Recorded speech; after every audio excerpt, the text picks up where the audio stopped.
Thanks for tuning in to the World XP podcast. If you're enjoying the content, please drop a sub, drop a like, and let us know your thoughts below in the comments. Also, please consider supporting our podcast via the link below. It really helps us out. Nolan, welcome back to the show, man. How are you? Good, man. How are you? It's good, man. It's good. It's been very, very long time since we chatted. Um, done a lot of things, had some crazy things happen to you, but I don't know. Your last episode when is the second most viewed one. So the people liked it, I guess. So Yeah, we're back for more. yeah, I know everything. All my goals I set in the last podcast all came true. So you're my good luck charm. Well, we'll set some more goals today, and then we'll Yeah. revisit it in another 3 years, and we'll go from there. Um, for those who didn't listen to the first one or don't know who you are, you do a quick introduction, who you are, and what do you do, and yeah. Yeah. So, I'm Nolan Gilbert. Currently I'm an engine boss for the Wildland fire crew with the DNRC Helena Unit. It's my fifth year in Wildland Fire. I believe when we talked, I just finished up my first season. Um, But yeah, originally born in Virginia, relocated and lived out here in Helena, Montana for the last 5 or so years. Published a book a few years ago, poetry book, and yeah, that's about it about me. Yeah. So the question from the last guest, if you had a life reset, would you rather start your life at 16 with all the knowledge you have or all the money that you have? That's a tough one for me because I don't want to reset anything. Um, I would go with the knowledge. I've always lived, I haven't prioritized money in any of my decision making, whether it's my life or my career. I've always prioritized happiness and cherishing experiences, good or bad, learning from them. So I believe that if I had the knowledge I have now at 16, I don't know what I would have done at that point. Probably would have been a little overwhelmed with life. Yeah, 100%. When he sent me that question and then we had talked about when we were scheduling, I was like, I bet he's gonna say knowledge just based on the career that you chose and everything that you're doing. You're like you didn't go to Wall Street or something.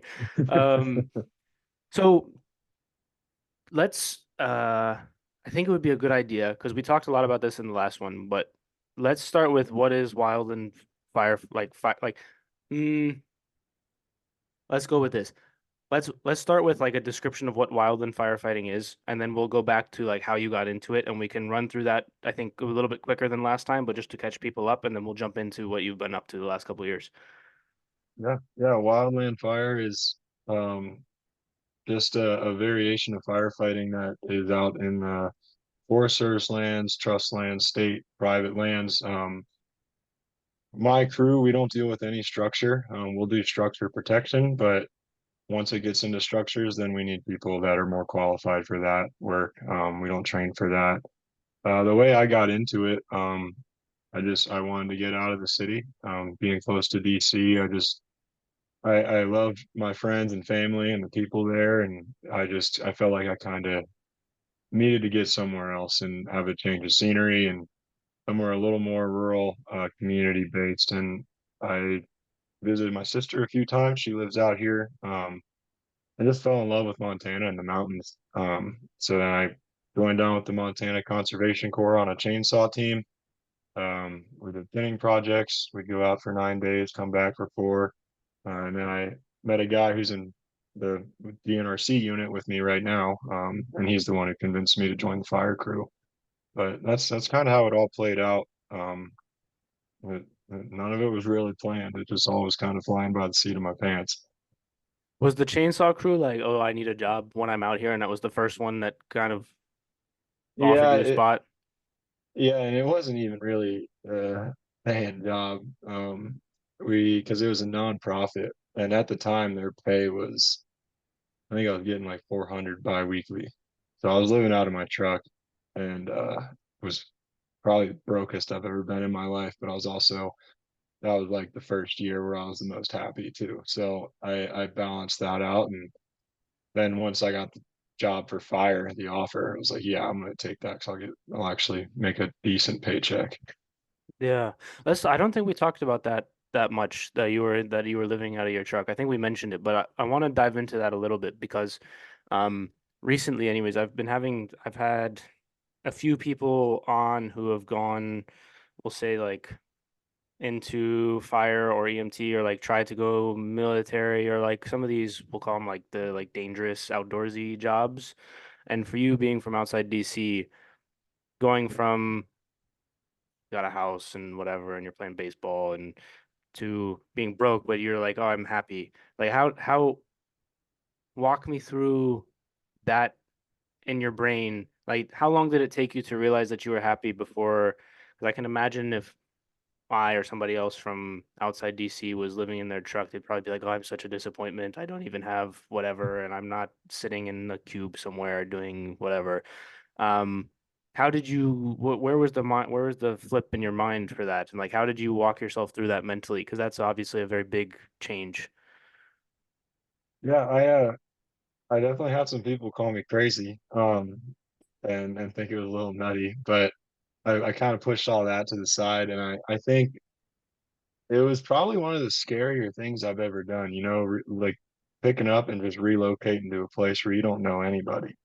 My sister's out here, but she was 2.5 hours away from me, so and I was pretty busy, so I didn't really even see her that much. So yeah, you're really starting over. And I think it was really rewarding, but it definitely gave me some fear.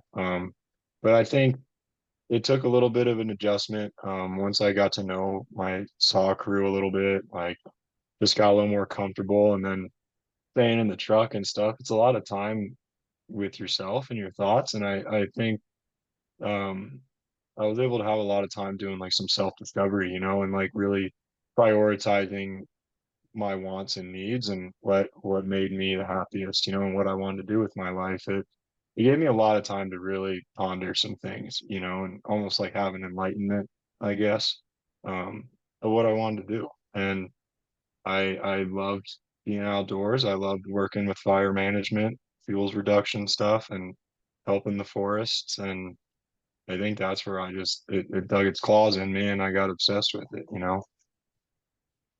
In your kind of self-reflection, how much of it was you would just be sitting in the truck and then be like, oh, I really like this thing, but versus how much of it was planned mentally. Like, okay, today I need to think about what I really want from life versus I'm just driving along and this thought pops into my head and it's like, oh, I should think about that now because it popped into my head. Like, was there some of both or like how did you get through that? Because you can always just turn around and go home. There's a nice warm house with your parents and some food waiting for you back in DC or whatever. Like you could always just turn around and go home, but something made you not do that. Like like living out there is a very uncomfortable situation that you didn't have to be in, but you made yourself do it. Yeah. I I really started focusing on being present and living in every single moment. Um, I think throughout my life up until that point, I lived in the past, I dwelled on things and painful events and memories, I would dwell on them and I let it affect my future. So then when I came out here, I think that was the first time I really felt present. And I was just enjoying every moment that came across to me. Um, I wouldn't say I planned my thought processes. I think I just let them come naturally. And that was when I was writing a lot too. So I was seeing, and my writing style is kind of weird. I'll dive into that later probably, but when I write, a lot of it's really just kind of dumping out of my brain. It'll come. I don't sit down and plan to write. It just if the words are coming, I have to stop what I'm doing for a second and start writing whatever's coming to me. And sometimes it's in the middle of the night and I'm doing it in my sleep and I wake up with a piece on paper or something or in my phone. And I actually learned a lot about myself through that. It was almost like my subconscious coming out and into word form. So that was another tool that was big part of that first year out here, especially. It was, yeah, just a ton of self reflection and and really prioritizing what made me happy. I think back home, um, not to say that everybody in a metropolitan area is this way, but money is a big deal, you know, like what kind of job you got, how much you're making and all that. And I think I felt the pressures of that, and I never aligned with that thought process. I always viewed money as a means to survival, but it wasn't something that I needed to be happy, you know. Like I don't need all the nice things and everything. And I'll save up and buy one nice thing and it'll last forever. But that's kind of how it went. You know, it was a day by day, moment by moment sort of deal, and just trying to enjoy every second of it. Have you gone back and reflected on some of the earlier writings or poems that you wrote from from that time period when you first moved out there? Yeah, some of them are in my book. Um, and yeah, my poems are so different. My book has like 10 years worth of poems just sporadically scattered throughout it. Yeah, it's weird to see how different some of them are, but a lot of those ones, yeah, it was very reflective of the environment I was in. A lot of it was very nature oriented and finding like peace in nature, you know, and in happiness. That was my biggest pursuit then, you know. I was just chasing happiness. Do you feel like you like looking back now, do you feel so obviously we mentioned those like three things that you mentioned last episode that you've accomplished since then, but do you feel from a like fulfillment standpoint that you have figured out kind of like if you were to go back, like this version of you was to go back to that version and say, hey, you do all these things, you'll end up here. Would that version of you be like happy with where you ended up, you think? Yeah, absolutely. I think every step I've taken in my career field and this life ventures, I have really focused on manifesting positivity, you know, and prior to coming out here, I think I typically had a pretty pessimistic viewpoint of life, or at least in my life of this is gonna crumble and fall apart, you know, like being the Debbie Downer and really changing that mindset I've seen a lot of good things happen because of that. You know, I mean, we're all going to run into road bumps and hardships, but it's staying positive throughout those that I think really helped me get on the path that I wanted. And I just am continuing to do things I enjoy, you know. Yeah. Okay, so you're on the chainsaw crew and you meet the fire guy. He's like, "Oh, you should do some fire stuff things." Did you know what you were walking into? Do you have any idea? Or are you just like, "I'm gonna show up and see what it is, and they'll pay me Yeah, more than 400 biweekly." yeah, I had a little idea, you know, not too much. I read about some wildland fire jobs and as I was working on that saw crew, I'd run into project partners with Forest Service who'd tell me to apply and for their crew in even more remote areas of Montana. And so I started getting that interest and but then I was curious and I watched some videos and stuff, but turned out like a lot of this stuff once you're actually doing it, it's like the movies and stuff, they're very Hollywood. It's like some of it shows a little bit of what we do, but we actually like our crew will laugh about a lot of those clips, you know. But yeah, I had an idea, but I had no idea what it was going to feel like to actually be on a fire or putting fire on the ground or digging all day or crawling through the black. You know, I could not prepare myself for that until I went through it. You know. What was the training like? Was there a like how fast were you working on the job or how long was the training course? Was there like some sort of boot camp or like how I think we probably maybe talked about this a little bit last time. But I want to revisit some of it for sure. Yeah. So the crew I'm currently on, we have a different standard than other crews. So I'm working with an engine crew right now. And our standards are it's an entry level job for crew members that want to start, just like this is where I started in my first year as a firefighter two qualified crew member. And yeah, you have to pass a pack test, which is just a 45-pound vest. And you have to walk 3 miles in it under 45 minutes, so a 15-minute pace. It's just a brisk speed walk with 45 pounds on. And then we just have a physical fitness test that involves a 2 mile run, some push-ups, some sit-ups.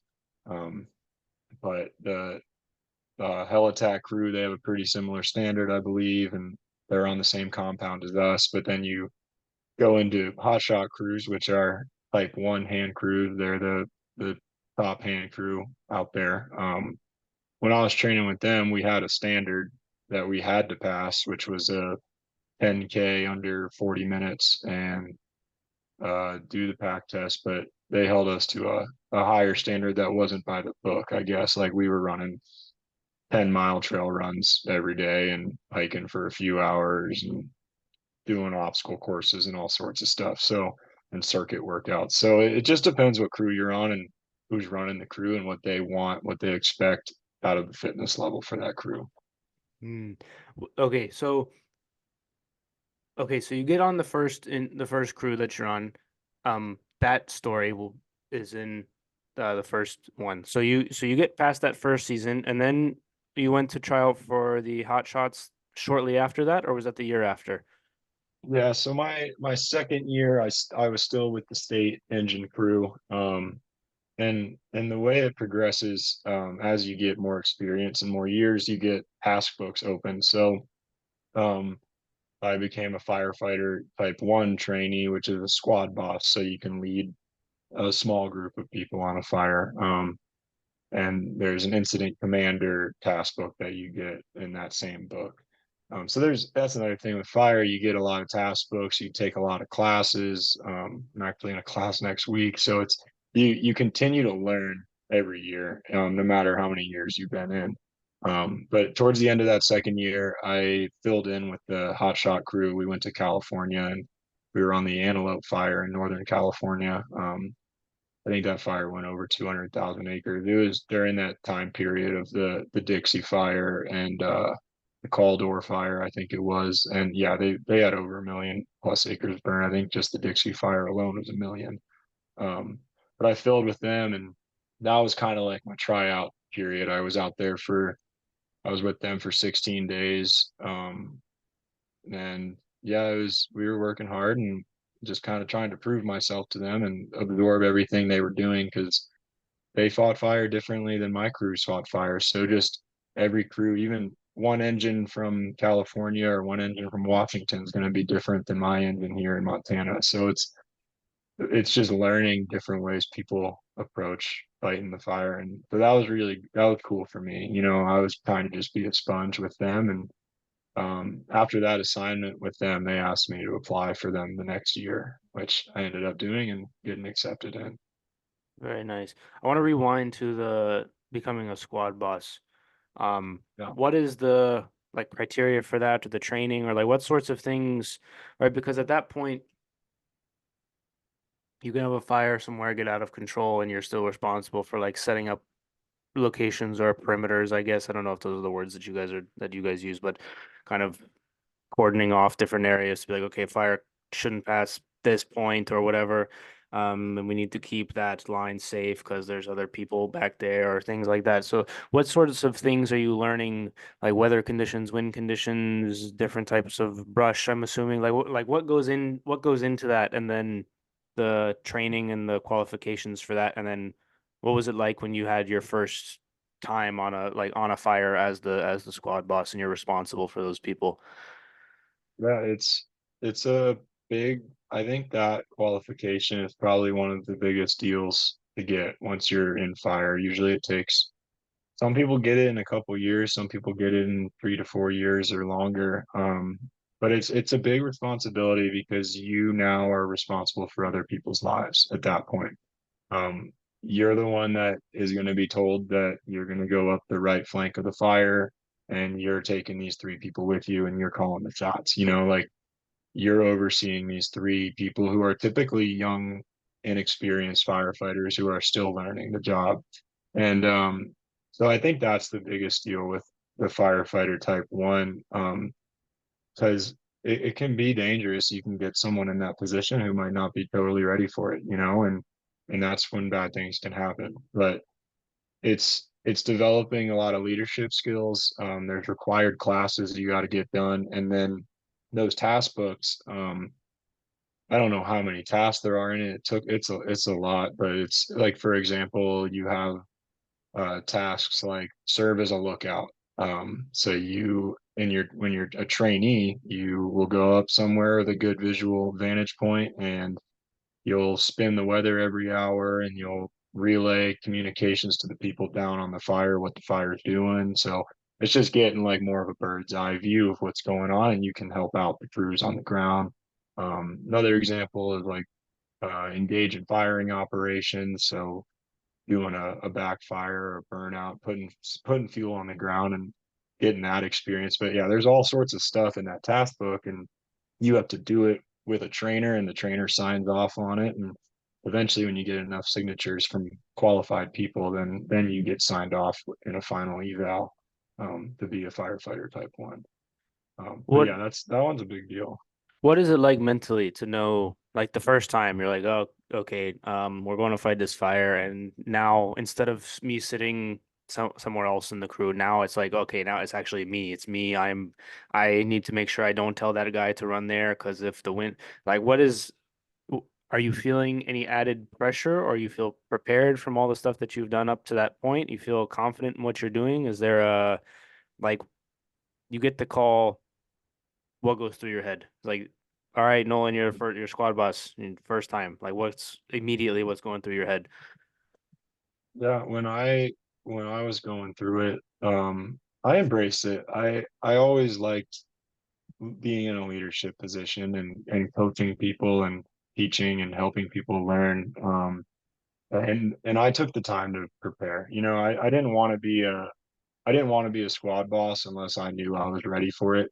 Because that's the last thing I wanted to do is be unprepared and be responsible for people. Um, so yeah, I really embraced that role. I love coaching. So, when it came to the work, I loved having new firefighters that I could just kind of take under my wing and run through and a lot of times like I would be on a fire, I'd be asking the crew members, hey, what do you guys think? What do you guys see? And make them think a little bit too, and empower them. And so they can trust me more and have more faith. And so when there ever is a safety concern, they're going to listen to what I say. But yeah, it was a long process, but it was definitely rewarding when I got that done. So you felt was what was the moment that you felt ready for it, Um, or was there one? A collection of moments, maybe. yeah, there's definitely a collection of moments. I think the first time I saw a fire really blow up was when I realized I could slow my heart rate down enough to still think coherently. Because when a fire blows up, you definitely get a kick of adrenaline, and things can get a little chaotic. I mean, I watched a fire climb up a hill in less than like 30 seconds, and it was one of those bullseye days of weather where it was 100 degrees and single digit humidity, and we were having 60-mile-per-hour wind gusts. It was a crazy day, and the winds were swirling and shifting. Um, but that day, it was the first time I was sitting there, and I realized the other the other division of the fire was they lost it and it was gone. And on my division, I just started thinking about, well, that could happen over here too. If an ember flew into this like jackpot pile of slash that we just threw down in this drainage, like we could be in a similar bad situation. And where the hell are we going to go if this goes south? So I think that was my first point where I really started becoming the thinking firefighter. I wasn't just a ground pounder anymore. I was really thinking things through about what could happen. What could be the worst case scenario right here, right now, in the next 30 minutes? What happens if the wind shifts and blows something in there? So I think that was the moment where I first recognized finding calm in the chaos and really thinking things through, and looking out for the well-being of those that were with me as well. So what would you do in that scenario? Or like what when you say they lost the fire, like what well, I don't really know what to ask, but like when you say they lost the fire, what do you mean by that? And then secondarily, then what is the answer in that situation? Like what would you have done? Yeah.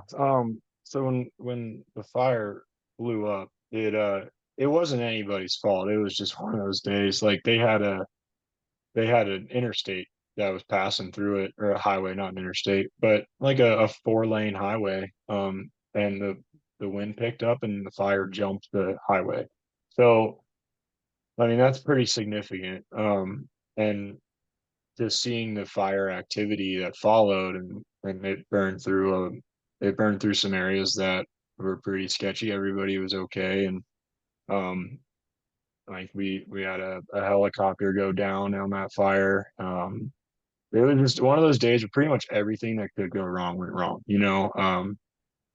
So at that point, we were told not to engage in the fire, but to monitor it. And where we were at monitoring, I didn't like it. We were in the black, but there were still trees that were unburned. So there was unburned fuel above us, and then it was pretty spotty black. So in that situation, you just get out of there and you get to a better safety zone. When you say in black, you mean places where the fire has already been?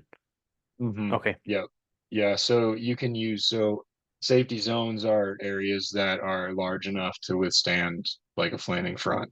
Um, so it's usually a really huge area you need depending on the fire activity.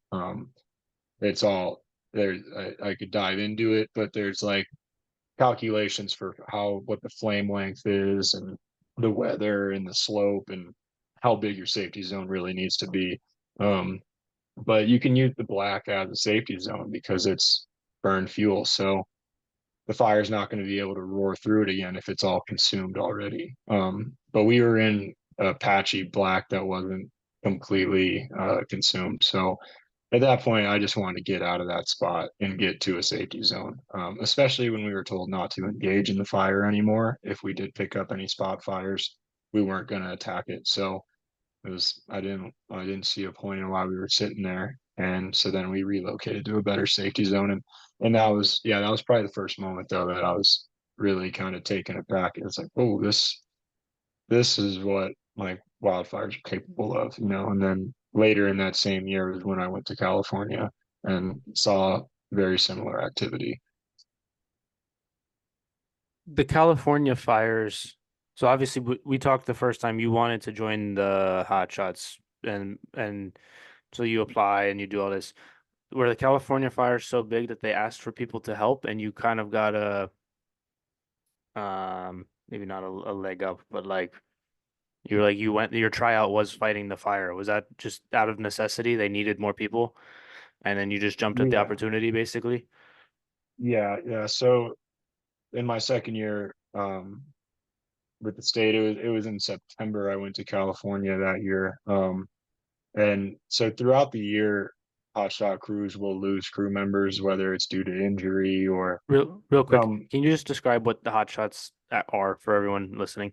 Oh, yeah. So they're a type one hand crew. I think now it's 22, 24 people. Um, and they have tiers of leadership, really well organized, and they're the crews that get ordered, for the big fires, the big established fires. They're asked to go to the hottest part of the division. That's hence why they're called the hot shots. They go to the hardest part of the fire. That's the most active, and they're usually tasked with the most difficult task because they're capable of it. Um, they're some of the best hikers, best workers, best sawyers. And so yeah, when big fires kind of erupt, that's what you're ordering as an incident commander. You're ordering a type one hand crew if you need that kind of work, you know. Okay, so is there type one? What do you mean by type one or like hand crew versus engine crew versus I don't remember. I don't think we talked about this last time. If you can just like run down so people have some context into like what all Yeah, the terminology and stuff is. yeah, there's a lot. So there's smoke jumpers. They're the guys who parachute out of the planes. They do initial attack the same that I do with the engines. There's type one hand crews, which are the hotshot crews, and there's type two IA hand crews and type two hand crews. IA stands for initial attack. Um, and those are just qualified differently, classified differently based on the qualifications of the crew. So a type one hand crew needs a certain amount of there's like task force leaders, D Sawyers, I think, divisions. So these are all different qualifications at pretty high levels. So they're a very qualified crew. And that's why they get classified as a type one. It's And all then the other Googleable. crews, If people wanted yeah, to all Google what all this Googleable. stuff means. Okay. I think so. Yeah, it would take a while to go through all. I don't even know all the quals off the top of my head that they need. And then there's helitack crews. They work with the ships, and they'll set up bucket operations, send out blivets, which are like transportable water tanks almost. So you can send a water tank to a remote area for if we have a hose lay or something and we need water. Um, they do all other sorts of stuff too. And then there's rappel crews. Rappel crews are like helitack, except those firefighters will hover over an area to land, and the firefighters will rappel down ropes and walk into the fire. Um, I'm probably missing something, but yeah, there's all sorts of different variations of crews out there. Everyone kind of specializes in it in their own unit, but we do a lot of cross training though too. I worked with the ships a lot. I worked with the hotshot crews. We're gonna send some guys out on our crew this year to go fill with the hotshots because they got some open spots. So it's just yeah, it's a lot of cross training and getting a lot of good experience all around. Very nice. Okay. Yeah, that makes sense. Um, People want to know more. Go Google. Um, Yeah, okay, yeah. so you get to California. The fire is already going, I would assume by that point. Uh, Mhm. was there a call out for people to join these type one hand crews, or was like, how did you get with them specifically? Yeah, they reached out um to our FMO, our fire management officer, who kind of oversees our entire engine unit. And they just asked if we had some second year, third year people that wanted to fill in, and I was biting at the bit for an opportunity like that all season in my second year. So I got thrown into it. And yeah, that's kind of how it went down. They just asked for some extra bodies, and then went out there and yeah, just learned from them and just asked a ton of questions because they were, as a second year firefighter, watching that crew work was mind blowing to me. It was a totally different pace, and being on a fire like that and being in the hot areas that were active. And we did I think one of the cooler things I got to do with them because they do a lot of burning. They'll put fire on the ground more often than other crews. And I remember we did a pretty massive burn, and that was insane. I don't remember how big it was, but the videos I got from that, it was like it looked like the apocalypse afterwards. It was a night operations burn by the end of it, and it was crazy looking. Okay, yeah, that makes to get rid of fuel for the fire. Okay. Yeah, Um, we had to burn out a bowl. There was a big bowl of unburned fuel, and the fire was kind of heading that direction, and that was the last thing that we needed to button up to kind of trap that fire in there. So yeah, we burned the entire bowl of this mountain. so you join up with them. What's the first day? Is it basically just like, hey, here's your gear, this is what you're gonna do? Or like how deep into the operations were they already? Like, how quick did you just have to like jump into it and there was no like, this is the briefing. It's like, all right, here you go. Or how was there a day or two? Like, how did that join up work? And were they welcoming? Or I guess they didn't have time to probably not be to like haze you or whatever. But like, how was it? Yeah. Yeah. So pretty much the way it goes, when they go on an assignment, they go for 2 to 3 weeks and then they'll come back and have R&R days, rest and recovery. And so they'll be unavailable. But once they go available nationally, so they can get picked up at any time, anywhere. And then you have a pretty short window to have all your ducks in a row. So I was told they were going available, and then I got a call that they got picked up, so I had to head down to their station by the airport, and we loaded up. They gave me all the gear that they used and geared up, got everything on the crew buggies, and it took a bit to get everything kind of prepared, but once it was all ready, then we hit the road, and it was 2 day drive to get there, so we had to overnight in Nevada somewhere. But yeah, it was they didn't really they were all there. Those folks are awesome people. So nice over there. But yeah, they didn't talk to me too much the first couple of days just because they don't I was an outsider and they've been fighting fire together all year, and they didn't know what kind of worker I was or what kind of person I was. And Were so I you think it replacing somebody? I think somebody was injured that I was filling in for. How Yeah. how was that? Did you did they tell you that beforehand? Like when you hear a guy like stories of like military guys or something who replaced somebody who was wounded or killed in action, and it's like you replace that member of there's like all these feelings that are within like, oh, that was so and so's spot in the squad, and now it's like you're just some new guy. So there's all the feelings of like, oh, this was my friend who got injured or whatever. Like, did you have any of like that in the back of your head, or like how like walk me through that like drive, those 2 days drive when they're not talking to you and you're sitting there like, oh, am I doing something wrong? Like, I'm here for a reason. I think I can do it. Like how are you? What's your mental state at? Yeah, I wouldn't say there was any of that um kind of animosity or any of that sort. They were all very friendly. I think everyone just they were getting ready for the drive and like nobody knew who I was or anything. And my mentality going in was like I'm gonna put my head down, I'm gonna listen, I'm gonna ask questions, and I'm gonna work. I wanted to be good for them. Because it wasn't a permanent fill, like I was just there temporarily for one assignment.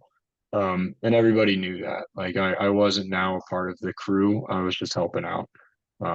When someone got injured, or it could have been someone going to school, but I think someone like rolled their ankle or something pretty bad. Um, so they needed me to go. They needed somebody to go. But you still So know I that you didn't. want to apply though. So I guess that's what I'm getting at. Yeah, Is like you still yeah. know you still Oh, want to make a good impression and stuff. yeah, absolutely. Yeah, I was super nervous. I mean, I wanted to just not I didn't want to make a scene or be the outspoken, loudmouth guy. I was there to just work, and just do the best I could and learn from them and show them that I wanted to learn from them too.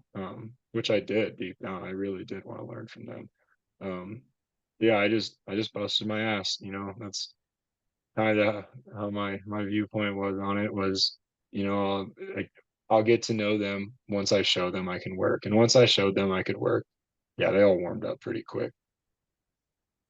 And you mentioned watching them work for a second year firefighter was mind-boggling. How so I would assume a speed of thought, speed of like efficiency of their actions when they're working.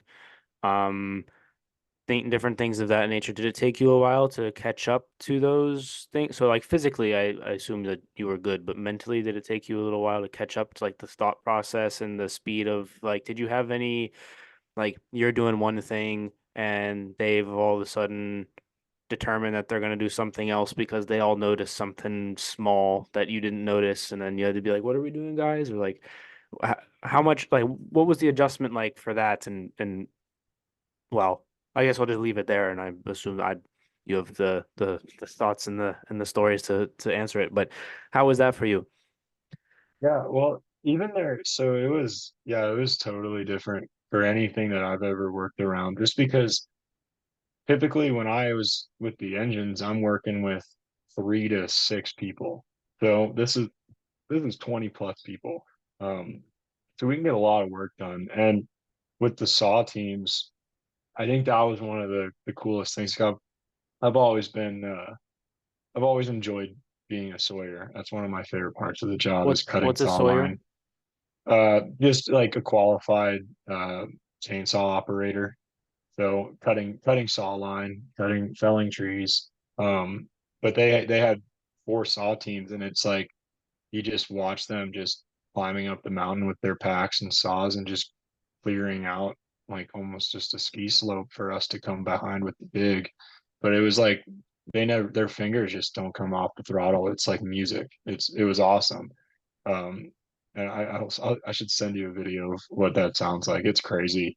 Um, I think that was like it was just the pace of the work was crazy different. It was go, go, go. And then there were some slower days though too, and like just their tactics were different. Instead of just digging line around the whole thing, we cold trailed it. So cold trailing means like crawling on the edge, on your hands and knees, and you're feeling for heat, but you pretty much set one hand on the edge of the black and the green, and then you're kind of swiping through arm's length. So you're feeling for heat in an arm's length, and essentially, if you don't feel any heat, then that's good line. That fire is not going to burn through that. So I cold trailed for probably 3 days, 16-hour shifts, on when I'm like some of our slower days, just making sure this area of the fire was secured. And anytime you found heat, you could just dig from the cold black to the cold black around it and lock it in. But yeah, I cold trailed so much that I would wake up in the middle of the night on the mountain somewhere and think I was cold trailing still. I thought I was still working, and I was just trying to get some shut eye, and I couldn't fall asleep. That's nuts. Yeah. So, okay, so how you were there for, you say 16 days? Well, I guess yeah, it was 18 total. I was on the fire for 14, so we had Okay. 4 days of travel. Okay. So talk to me about that. Was that as bad as the one that you mentioned before that blew up and the wind conditions or like or what was the conditions like of the fire itself? Yeah, it wasn't when we got there. Um, it was a lot. I mean, it was way bigger than the other one. It had already ripped a little bit. But when we got there, the activity wasn't as crazy. It picked up sporadically throughout the week, but it didn't really make a push like that one did in one day. After we left that fire, they had a fire whirl go through it, which is pretty much just a dust devil tornado type deal that gets into the flame, and it's pretty much a tornado on fire, and it just throws embers everywhere. And I think it went through the ICP, which is the incident command post. But yeah, after we left, I think that fire blew up for another 120,000 acres or something. So I didn't get to see that day. I saw the videos of it though, and that was pretty crazy. Like that was like one day after we left, so we almost had to deal with that too. But kind of What can wish you we were there to even help out. what can you even do about something like that? Nothing. It's just like it's unlucky basically, or like what do you do? Yeah, a fire whirl is it's a good trigger point for us. If you see a fire whirl, it's time to step back and let it do its thing. Not much you can really do for it. It's just a sign of extreme fire behavior. So if you see a fire whirl, you're going to probably start seeing some other things pick up on the fire also. So at that point, like you're backing off and everybody's just kind of like, oh, we just did all this work and now it's gonna spread more. Yep. No, well, Yeah, that yeah, it's a demoralizing feeling. You do a bunch of work, and the fire decides to spot over that line you just dug and make a big mess. And but it happens, it's Mother Nature doing whatever she wants to do. She runs the show. So okay, so you did well enough that the guy was like, you should apply. And then you go apply and you get selected. Is there a is there like a how does the selection work? Like it's not like they have film of you like in sports to like watching highlights. No. It's like so how's the selection process work for that? Yeah, it's just it's through the USA jobs, because hotshots, I don't think there's any state hotshot crews anymore. Um, the Granite Peak Mountain hotshots that they made the movie about, only the brave, that was a state hotshot crew, but everything else I believe is USDA associated. So you had to go through USA jobs, make a super long resume to hit all the keywords, but they look at your qualifications and your experience and everything, and they knew. Luckily, like they saw me the year prior, so they knew exactly who I was. So that was the process.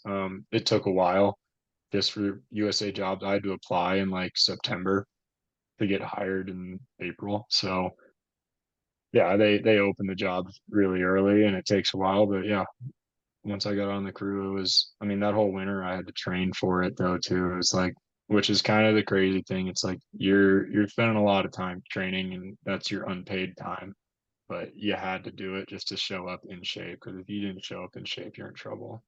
Once they give you the like the paper job offer, was there um like a physical sort of down selection, or was it you just meet the standards and you meet the standards and you're in? There was no like, Standards, yeah. Yeah, okay. I think I don't remember. I might have had to do like some blood work or something. I can't remember though. It was a while back now.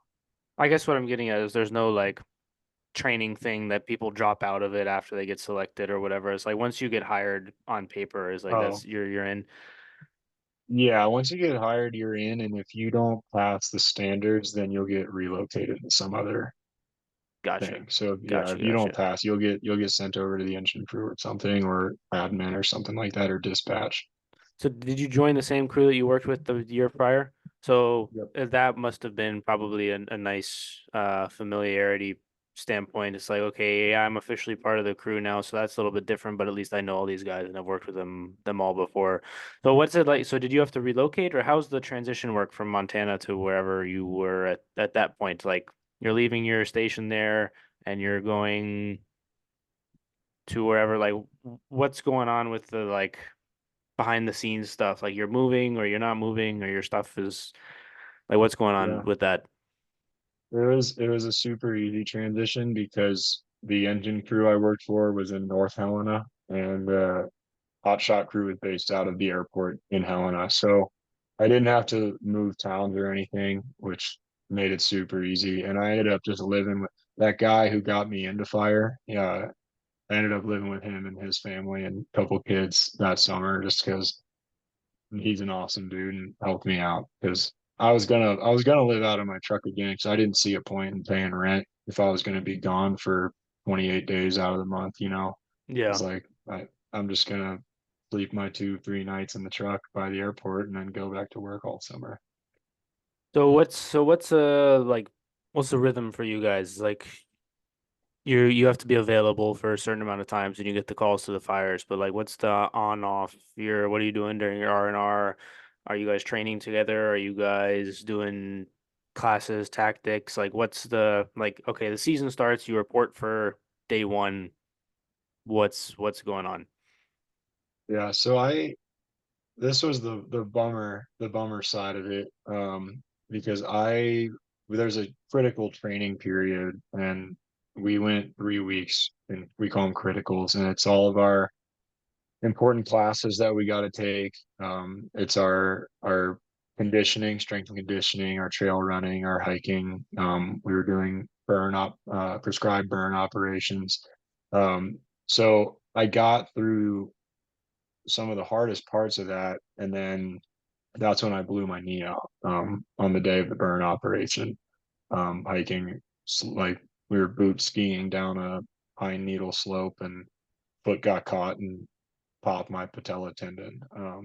So when that happened, I tried to fight through it and hiked the next day. And then one of my squad leaders called me out and told me to get that looked at. 'Cause I was walking pretty weird. So then when that injury happened, I had to miss the whole season. It was pretty concrete that I wasn't going to be able to recover in time for that. Did you know right So away that something was like bad? yeah, I mean, when it popped, I like it was loud. It was a loud pop. And it only hurt when I was walking downhill. I could tough it out besides that, but then I'd go home at night and see that my kneecap was starting to like creep up into my quad, and I knew something was wrong. Um, so I tried to battle through it, which is probably really stupid. Um, so, but when that happened, I spent the year in dispatch that year. So, which was a great learning experience. It's a whole nother side of fire that I never even envisioned myself being in, but I learned probably more in there than I've ever learned anywhere else. Just with how to run a fire from there and what dispatch looks for from us when we're out in the fire line. But To answer your question though, yeah, they go out for their assignment. They'll come home and they'll have R&R where they know they're unavailable for 2 days. So they can't get called back out on those 2 days. Those are required rest days. But after that, then they have to be ready to go once they go available again on the board and can get picked up. They all have to be in close proximity. So, all right, so you get injured. Where's the where's your brain at then? It's like everything that you work for to get to this tier one hand crew is like now just oof gone. And you haven't even got it. You haven't even done anything yet. It's like you're still before the season. W Mhm. Is this where is the writing starting to pick back up again, or like where are you at? Because I can imagine you'd be like, okay, everything I've done up to this point, leading up to this, I did it, and then oof, gone. Yeah, that was a big hurdle. That was one of the tougher things for me. I was pretty pissed off. And yeah, it's because I spent all winter getting in shape and then getting through the critical training and I was doing things with them that I've never done my whole life. Like I've never run a 10-mile trail run. I've never even run half marathons for fun with circuit workouts and stuff, and I've never hiked that much like what we did. And so I was probably in the best shape I've ever been in my life. And felt really good about it. And then to have that happen and then have to be sitting in a chair all day. It's like from what I signed up to be doing all the things and getting out there and hiking and doing all the crazy stuff on the fires to sitting in a chair every day, all day for the whole summer. That was really tough. And it took me a while. I was pretty down in the dumps for a bit. My buddies with the engine unit talking to me over the radio and dispatch, like they'd make fun of me for how I sounded because they were like, dude, you do not sound happy at all. And then I finally hit a point and I was like, this is the cards I was dealt. I got to make the best of it, and get back into that positivity. But that was a real struggle for me. I had a tough time for a long time, but ended up getting through it and finding the silver lining in it. I was in dispatch. I got to really engage in like what they deal with every day. And it was pretty crazy in dispatch. I mean, we had lightning bus come through and we'd have to be running 12 fires at one time in there and talking to different firefighters and incident commanders on the ground and running medical situations and that was nice. I was one of the only EMTs in there, so anytime a medical came up, I was kind of running the medicals from dispatch and coordinating everything. And it was a lot and wasn't what I signed up for, but it was an awesome learning experience looking back on it. So did you went straight from like you get the did you get surgery on it, I assume? No, I ended up I was working with a doctor, and the way it tore, it was instead of like a horizontal across the tendon's like this thick, Yeah. um, because it just goes over your kneecap. And instead of tearing horizontally like they normally do, mine had frayed off the side. So I think I was at like I think 15% of it tore. So he said we could go in and snip the whole thing and then screw it back into my kneecap or whatever and pretty much do that. It's a pretty invasive surgery. And um, he said if we did that, my knee would never be better than 90% of what it ever was. And if we went with the rehab physical therapy route and saw how it healed up, it didn't regenerate, but it just scarred up. He said I could get back to possibly where I was. So I said, yeah, I'm gonna avoid the surgery, and we'll see if we need to do that later. But Yeah. everything ended up working out. Yeah, both my patellar tendons are not eh, they've been better. I'm Um, sure. I'm sure with soccer, yeah. yeah, turf does not help. And also in college I didn't know how to take care of myself, which was another thing. Who Um, did? yeah, well, that's why, side note, to go completely off track, that's why I do the training stuff now is so I can teach kids like, oh, my knee hurts. Okay, what part of your knee hurts or what part of your ankle hurts? Like try these things, do this. And then by the time they get to, hopefully they know how to either like kind of self-diagnose a little bit or like have an idea of the importance of strength and conditioning and to not like so they don't run into that situation. Um, okay, Absolutely. so you're in the chair for like all summer. At immediately after, are you reassigned to dispatch basically? Um, and Yeah, yeah. and I tried to come back. I've heard people say dispatchers have like the mental toll it takes because they hear all these horrible things but they can't do anything about it. Did you experience some of that as well? Yeah, and with our dispatch, it was strictly for wildfire. So we didn't have to deal with medical calls. That was like that's what the county dispatch does. Okay. So yeah, we didn't work with law enforcement or anything. It was just wildland fire. So those, yeah, I mean, we had medical calls, but it wasn't what they typically get. It wasn't the EMS calls. Yeah. Do you want to detail any more of the dispatch stuff, or do you want to move on to like after dispatch into the next like what you got going on present Yeah, day? yeah, I mean, dispatch, yeah, I think I covered it. It was a good learning experience. I mean, it was a big learning curve for me to learn how to operate all things they do. I mean, having like five computer monitors in front of me is pretty overwhelming, and then having to run the radios and all that, but got me a lot more comfortable on the radios even and just like clear text communications and all that.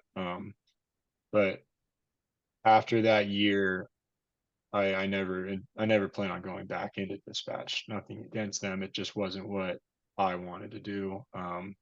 And talking with the doctor about the hotshot crew offered me a spot back if I wanted to. And talking to the doc, I was detailing the training program and everything, and he told me not to do it. He strongly recommended against it.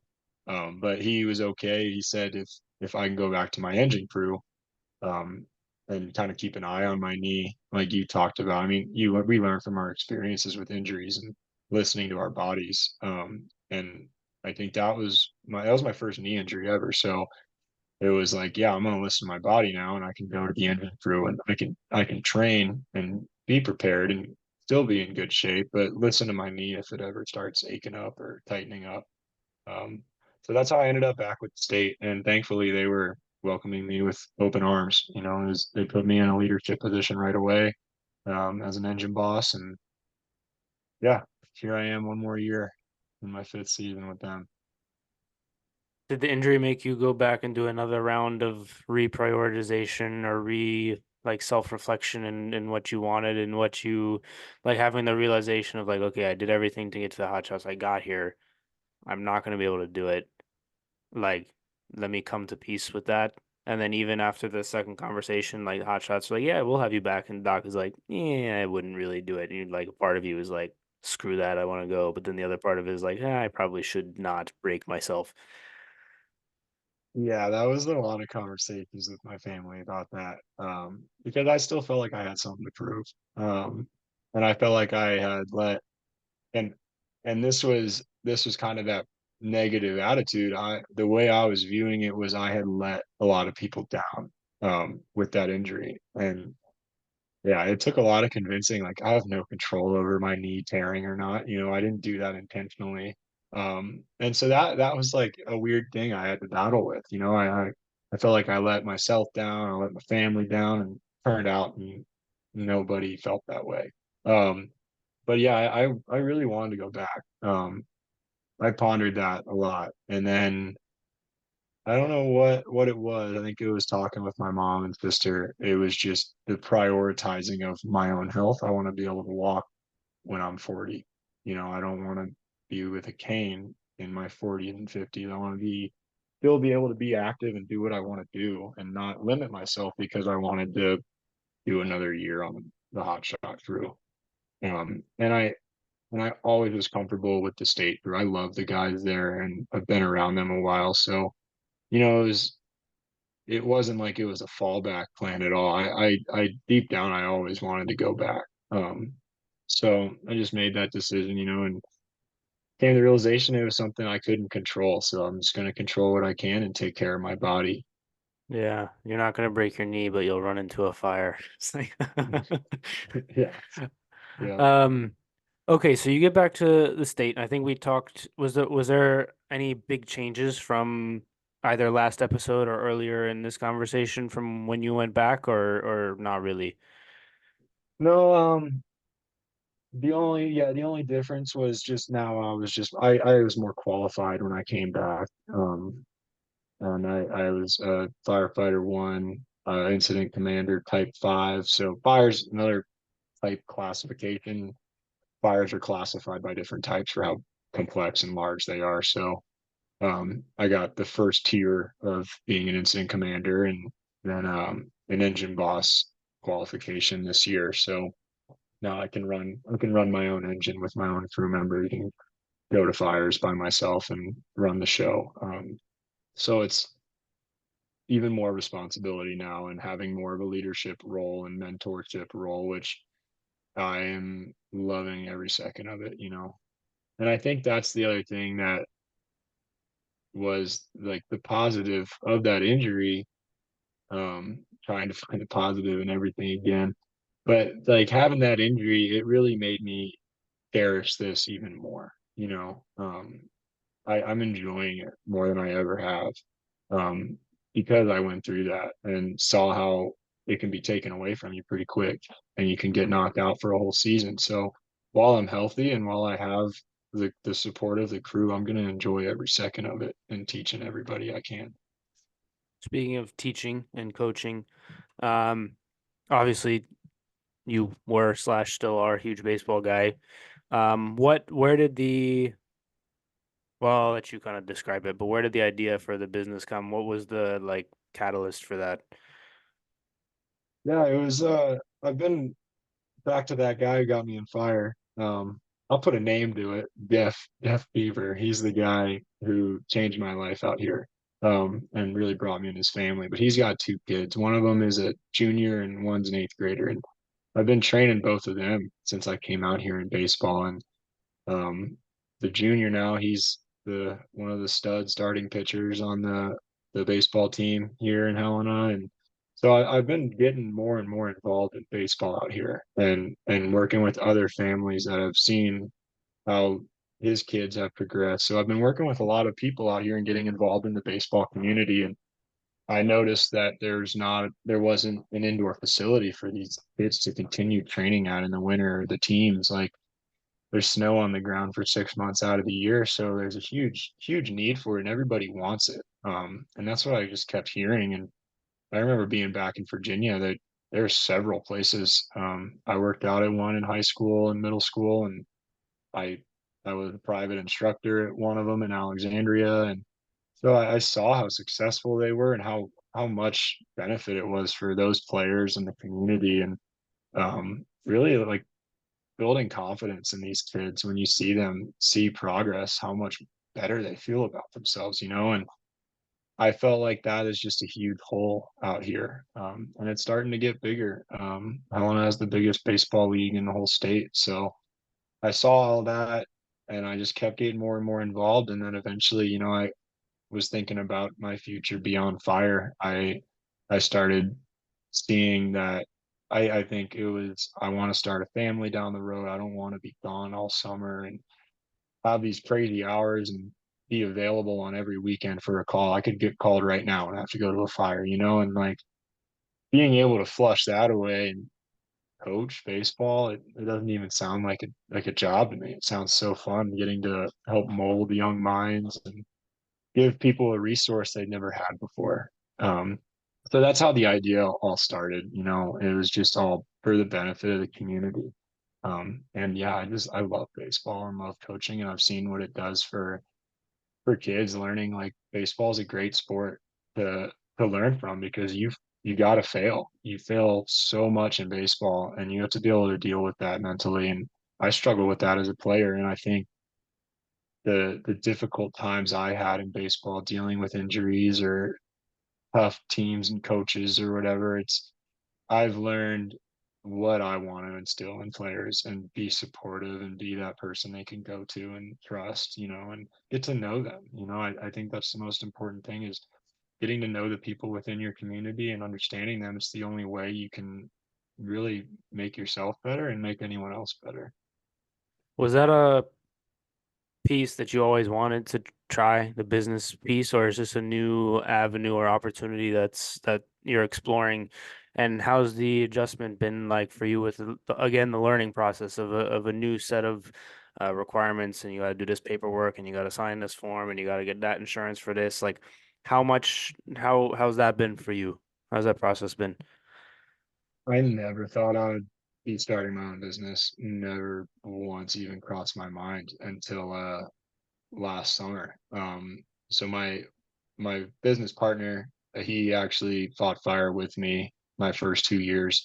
And then when I went to the Helena hotshot crew, he went to the Lolo National Forest hotshot crew, and he's one of my best friends. And he's like my money guy. He's an accountant major, and so we've been kind of working together since like last July on just the business planning. And yeah, I mean, I've never worked so much with Excel spreadsheets as I have with this business planning. And thank goodness I have him because he knows how to operate those a little better than I do. But yeah, just all the planning that goes into it and trying to find a space for the business.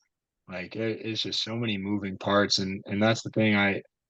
I'm loving it. I never thought I would love it as much, but I think it's just one of those, it's a new challenge for me, and I love taking on a new challenge that makes me a little uncomfortable, and something especially I can learn a lot from, and I have to deal with a lot of people now and learn how to build those relationships and communicate differently with each and every one of them. It's the same with fire. I think I'm gonna use a lot of the tools I learned in fire with that interpersonal relationships and stress and communication and leadership into the business. So I think if anything, fire is gonna help me kind of be a little more resilient when things get hard. Yeah, 100%. Do you feel part of the community like fully now? I think when we first talked, you'd been there a year or two and you were kind of like, yeah, I feel happy out here, but like I don't really know these people or those people, but do you feel more like fully integrated now? Yeah, I have such a great support system out here. I have people that I consider family out here now. And it's changing out here. There's a lot of people moving. Our growth rate in Helena alone is like 5% a year. And you look at Bozeman, Montana, and that area is just blowing up. They're saying it's going to be like Salt Lake City in 20 years or something. So you're getting a ton of new people out here from all over, from the post COVID era and that Yellowstone show. That's really convinced a ton of people to come out. Um, but yeah, the people here are great. It's such a tight community. Everyone just seems like they look out for one another, and I think that's just further cemented my love for this city. I think that's a good way to wrap it up. Um, any last nickels for or like where can people find your book and any last nickels for everybody listening? Yeah, the book is on Amazon. I haven't looked at it in a while. That was published in 2022. Um, but yeah, it's that the book is about, I mean, the quick way to phrase it, it's about going through tough times, recognizing you're going through tough times, uh, dealing with that, and then finding that positivity at the end of the tunnel. So it's separated into kind of four parts of that in the poetry collection. And yeah, it's got poems from when I was from high school on to 2022, so it's a big span of covers a big span of my life, and it was a pretty scary thing to go through, and definitely exposed my vulnerability into that world. But I always viewed that if that book could just help one person, then it was a success for me. So yeah, you can find it on Amazon. It's called Addiction to the Gray. Volume two coming? Question mark. I don't know. I haven't. That's the one thing. Writing kind of slowed down. I think writing helped me get through a lot of tough times, and now that I feel I'm kind of through it, the words don't come as much anymore, and I'm kind of okay with that. Fair enough. Oh, that's a great way Yeah. to end. All right, man. For those listening, go check out his book. Link will be in the description as always, and we will see you guys next time. Peace.